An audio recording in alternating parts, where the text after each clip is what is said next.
Motorola continues going at it with their foldable phones, and now we have leaks for the upcoming Razr 50.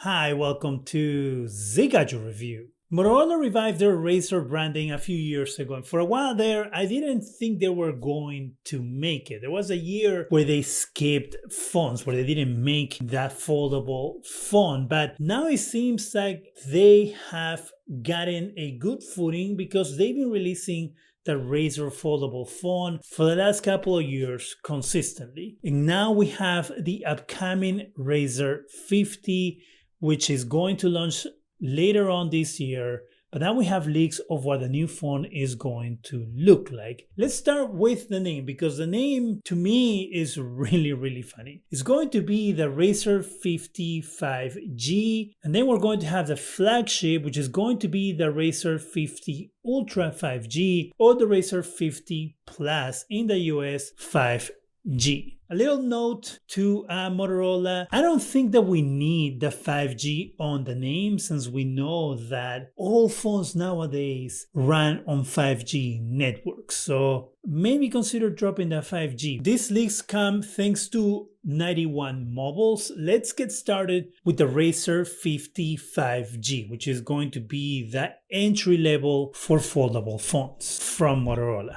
Now here we have a design of the upcoming Razr 50 5G, and as you can see, the front screen isn't going to take the whole front. It's going to take most of it, of course. And as you can see here, we have the two cameras with the flash in the middle. The reason why there's two cameras there is because that works as a back camera, and when you have it closed, it works as a front-facing camera. Now looking at the design here, it looks like the back of the phone is going to come with a vegan leather wraparound or cover in the back. As you can see, we have that leather-like texture there at the top of the front-facing screen or bottom of the front-facing screen, depending on which way you're looking at the phone. Here we have the device completely open, and as we can see, we have the front-facing camera, selfie camera in there, and then here we have it closed, and as you can see there, it has that texture in the back as well. This one is gray with a metallic Motorola logo there. Here we have the device from the back completely open, and this here continues what we saw in the first image where the phone is closed, and again we have that metallic Motorola logo there. Device looks pretty skinny, and thankfully, because of 91 Mobiles,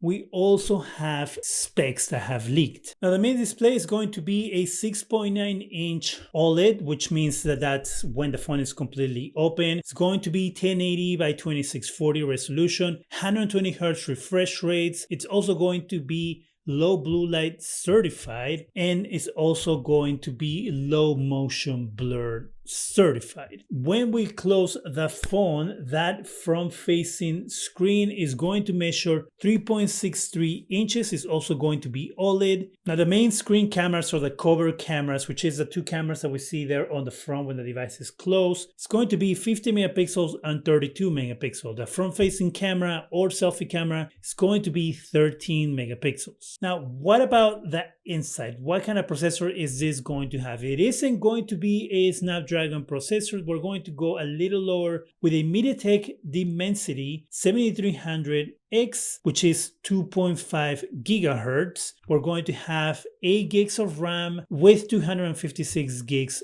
of storage. It looks like we're going to have a 4200 milliamp hour battery. Device is going to support dual SIM, Bluetooth 5.4, and NFC. The rumor pricing in the US is probably going to be around $700. So it's going to start at $700. This being a mid-range foldable phone. We also have the colors that is probably going to be coming out on is going to be green, blue, and peach fuzz. Maybe just call it peach, or maybe it's peach fuzz because of the vegan leather wraparound. I don't know.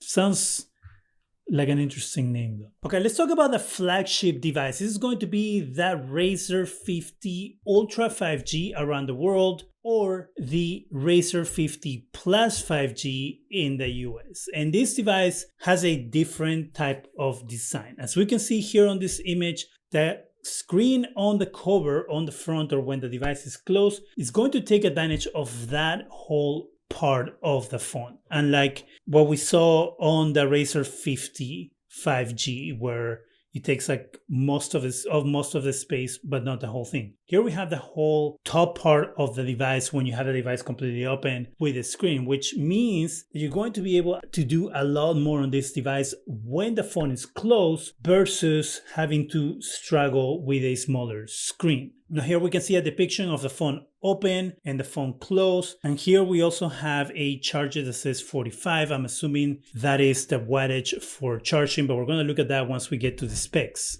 The Razr 50 5G Ultra / Plus. From the back, when it's closed, we have that metallic looking logo for Motorola. And finally here we have what the device looks like open. And it has those kind of thick, chunky bezels there. And that is because usually on a foldable device, the screen sits inside the bezel. So the bezels are used as guards to protect the screen, because the screens on these foldable devices are so delicate. It makes it so when you close the phone, the screen won't actually hit the screen, but the bezels will actually hit and the screen will be protected inside that shell. Now let's go over the specs for the Razr 50 Ultra 5G or Razr 50 Plus 5G, depending on where you are. Those are the names for it.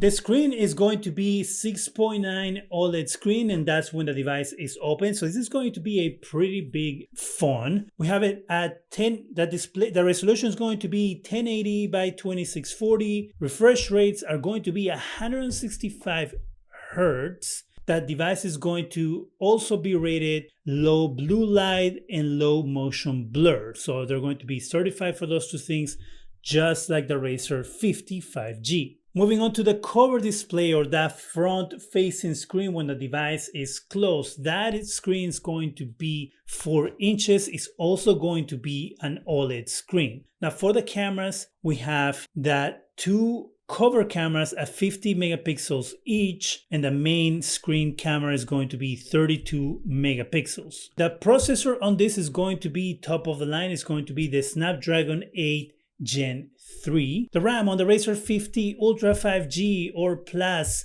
is going to be 12 gigs, and the storage is going to start at 512 gigs. Now this is a lot bigger than what the Pixel 9 Pro and the Pixel 9 Pro XL are going to have. If this is the starting point for storage, it's great, because the Pixel 9 Pro and the Pixel 9 Pro XL are going to only start at 128 gigs of storage. If you're interested in watching that video, you can go in the description section. The upcoming Razr 50 Ultra 5G is going to have a 4000 milliamp hour battery, and it's also going to support 45 watt charging, which means that this phone is going to charge really fast. Now the rumor price for this device in the US is going to be $999. That's the rumor price at what it's going to start. Of course, this can change once the phone actually releases. Happy to see that we're getting more options in the phone market, because now we have Samsung, we have Pixel, we have iPhone. Now we also have Motorola with their foldable phones, because sometimes the market shrinks and we don't have that many options. Now that we have Motorola that seems to be doing okay in the market to obviously merit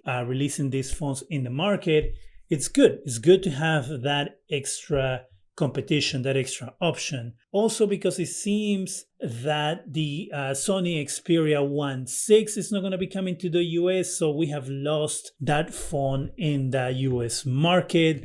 So, you know, that kind of sucks, because less options are not good for the consumer. So I'm very happy to see that this phone is coming out. I'm very happy to see that they are maintaining that form factor and improving on their front-facing screen by making it larger and more useful. We don't actually have a launch date, but the rumors are that it might be as soon as June. I will probably say sometime in August. What do you think about the upcoming Razr 50? Have you had previous Razr phones? Do you like how they're improving upon the design with this device? Let me know in the comment section. That is it for me. Go ahead and subscribe. Give us a thumbs up. It really helps the channel. Go ahead and hit that bell so you can be alerted every time we have new videos. And thank you very much for watching. That's kind of a weird punch.